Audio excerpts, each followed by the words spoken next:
Ռուսական ներկայությունը Գյումրիում կարծես ավելի ընդգծված է դառնում վերջին շրջանում։ Իրար հետևից ռուսական գրքի տուն, գրադարան, երաժշտական դպրոց բացվեցին։ Հիմա, երբ խոսվում է նաև ռուսական ռազմաբազայում մինչև 3-ից 5,000-ով զինվորականների թվակազմի ավելացման, իսկ սպայակազմի համար նոր բնակարանների կառուցման մասին, Գյումրին կարծես ավելի ռուսականացված քաղաք է հավակնում դառնալ։ Շատ է ընդգծվում ռազմաբազայի առկայության տնտեսական շահավետությունը, որ ռուս զինծառայողներն աշխատավարձ են ստանում, ու դա Գյումրիում է շրջանառության մեջ դրվում։ Քաղաքագետ Գագիկ Համբարյանը տարածված այս տեսակետին հակադարձում է, թե մի 2-3 տարի առաջ ռուս զինվորականները, որոնք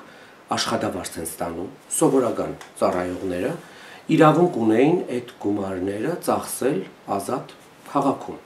եւ ծախսում էին։ Եվ մի շատ տարօրինակ բան տեղի ունեցավ։ Ռուսական իշխանությունները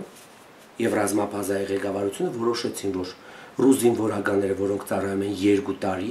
այդ աշխատավարձը բացարձակ չեն ստանում։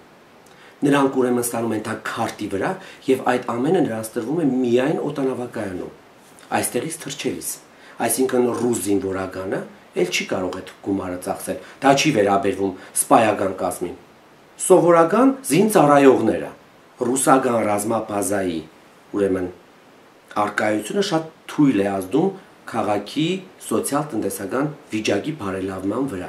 Եթե սկզբնական շրջանում ռուսական ռազմաբազայում նաև Հայաստանի քաղաքացիներն էին պայմանագրային հիմունքներով ծառայում, ու դա ինչ-որ տեղ սոցիալական խնդիր էր լուծում, ապա վերջին տարիներին ռուսական կողմը կտրականապես արգելեց Հայաստանի քաղաքացիների ծառայությունը ռուսական ռազմաբազայում, նշեց քաղաքագետը։ Տնտեսական ինչ շահ ունի Գյումրին ռուսական ռազմաբազայի առկայությունից, պարզվում է ոչ մի։ Ռազմաբազայի համար հագուստը նույնիսկ սնունդը ներկրվում է Ռուսաստանից։ Այնինչ ըստ Գագիկ Համբարյանի ռազմական գործընկեր համարվող Ռուսաստանը պետք է մտածի նաև տնտեսական օգուտ տալու մասին ու օրինակ բերում։ Նույն ռուս զինվորականների համար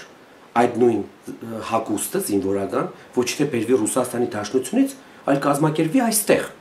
Թող մեր քաղաքում կարվի եւ մի քանի տասնյակ մարդ աշխատանք ունենա, ստանա աշխատավարձ։ Ինչու չեն անում, ըստ ձեր չի տալիս իրենց։ Չէ, ձեր չի տալիս չէ։ Մեր իշխանությունները չեն պահանջում։ Եթե մեր իշխանությունները շատ նորմալ բացատրեն ռուսական կողմին, որ այսպիսի խնդիրներ ունենք, որ ժողովուրդը շատ չի ուրախանում ռազմաբազայի արկայությունից այստեղ, որտեղ այդ ռազմաբազան սովորական ժողովրդին ոչ տաք է, ոչ պաղ։ Ռուսները Գյումրիում նաև այսպես ասած արտոնյալ կարգավիճակ են ստացել։ Գագիկ Համբարյանը մի քանի դեպք մատնանշեց, երբ կատարված հանցագործության համար ռուսներն այդպես էլ պատասխանատվության չեն ենթարկվել։ Նրանք ի սկզբանե շատ լավ արտոնյալ են եղել։ Ես գիտեմ մի քանի դեպքեր, երբ որ ռուս զինվորականները վրաեջդի են ենթարկում մարդկանց եւ դրա դիմաց ոչ ոք պատիժ չի կրում։